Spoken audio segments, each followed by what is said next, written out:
Hi,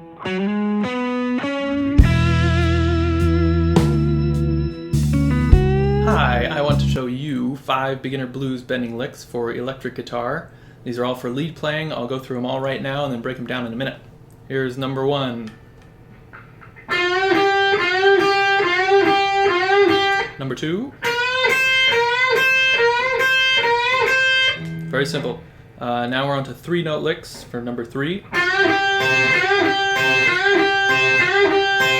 Number 4. And number 5. So, breaking those down, we've got 5 different licks. The first 2 are 2-note licks, just 2 notes back and forth, and that's the exercise. And the last 3 are 3-note licks. Maybe not even, I wouldn't even call these licks. They're just little fundamental phrases that you see within larger blues licks all the time. Blues and blues rock and anything influenced by electric blues playing. So if we go back to the first one, everything that we're doing here is in C minor pentatonic, which is 8th fret, the scale. That's 8, 11, 8, 10, 8, 10, 8, 10, 8, 11, 8, 11. So everything we're doing in these 5 licks is on the top 3 strings, the G, B, and E strings. So looking at the first one, we've got 3rd finger on the 10th fret G string, bend that up a whole step. You're going to bend it up a whole step, which means 2 frets. That's your target note, 2 frets up. When you bend, make sure your thumb is over the top and you use at least 2 fingers on that string. So don't just bend with 1 finger like that. That's kind of weak. You can use both fingers to push the string. So, make sure you bend it up in tune to the note that you're trying to hit. And then the second note in this phrase is B string 8th fret with your first finger.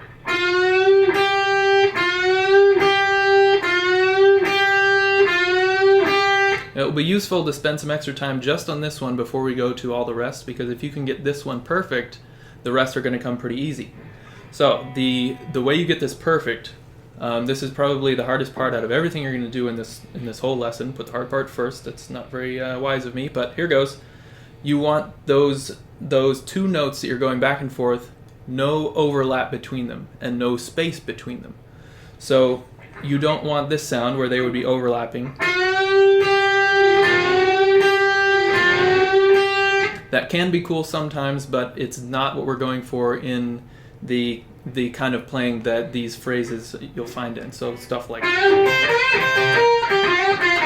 that kind of playing, you don't really hear this.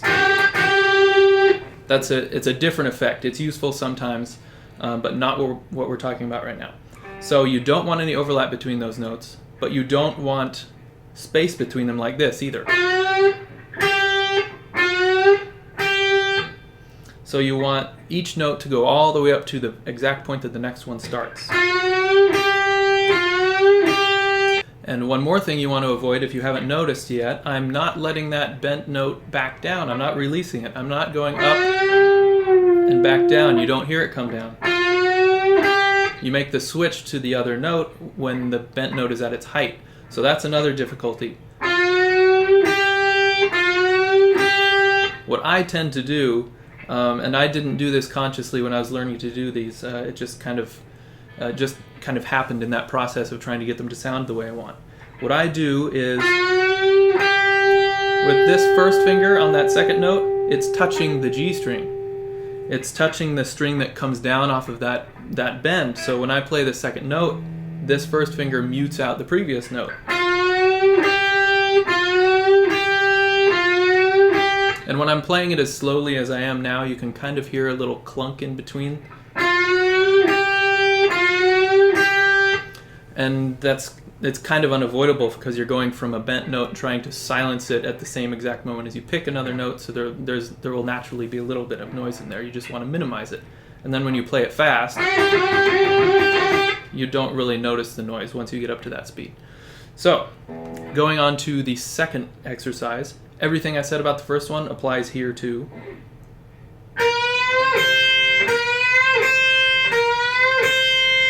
So now we're using the top 2 strings, still within the C minor pentatonic.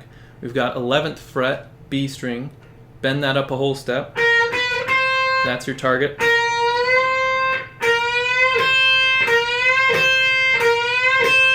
And your alternating note is first finger on the high E, 8th fret. Notice I'm not using my pinky here. I'm not sticking with just one finger per fret. One, because you don't have to. Your fingers can stretch that far, especially when you're up past, say, the 5th fret. And two, these 3 fingers, those are your juggernaut fingers, and your pinky is the 98-pound weakling that doesn't really do much when you're trying to do bends like that. I've got pretty light strings on this guitar, but if you have heavy strings, your pinky is pretty much useless if you're trying to do a bend. So, plus if you look at all of the great guitarists who play in this style, Jimi Hendrix, Stevie Ray Vaughan, Jimmy Page, Eric Clapton, all those guys, they almost never use their pinky for lead playing. It's mostly the first 3 fingers. So if you look at all of the experts and they're all doing it the same way, might as well start with that way.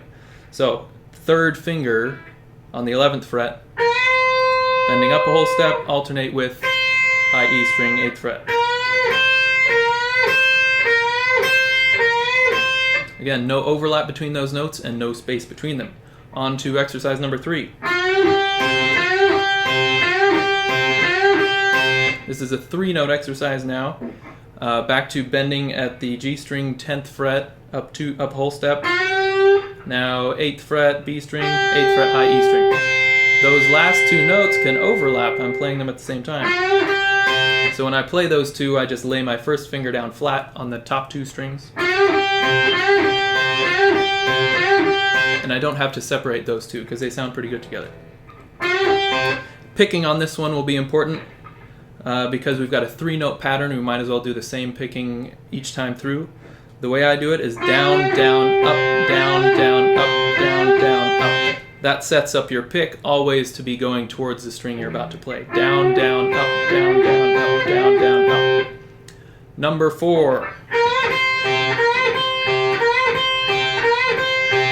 Similar principle where you go 11th fret, B string, bend it up whole step, 8th fret, high E, 8th fret, B string.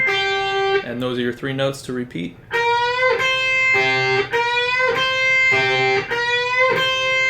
Again, no overlap from the bent note to the next note, and then those 2 notes on the 8th fret, on the top 2 strings, those can overlap.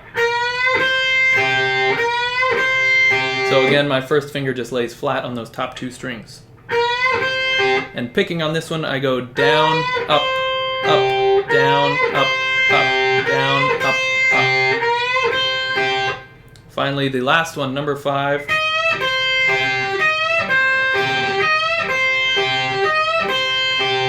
We're on the high E string, 11th fret. Technically, bend that one up a whole step again. But with all of these bends in every exercise, you can kind of, in the long run, you can use your taste on how much you want to bend it. You can do, for all of these, you can do a whole step bend or you can do less than a whole step bend. That would be whole step bend. That would be kind of even less than a half step bend. And they sound a little bit different. They have different characters, so you can explore that in the long run. So back to number 5. 11th fret, high E, bend that one up. 8th fret, high E, 8th fret, B. And picking on this, I go down, up, down, down, up, down, down, up, down. Now as you use these, it'll be important to actually put them into your own playing, especially when you're improvising. Move it around to different keys. You can do them all in G or something if you're playing something in G minor.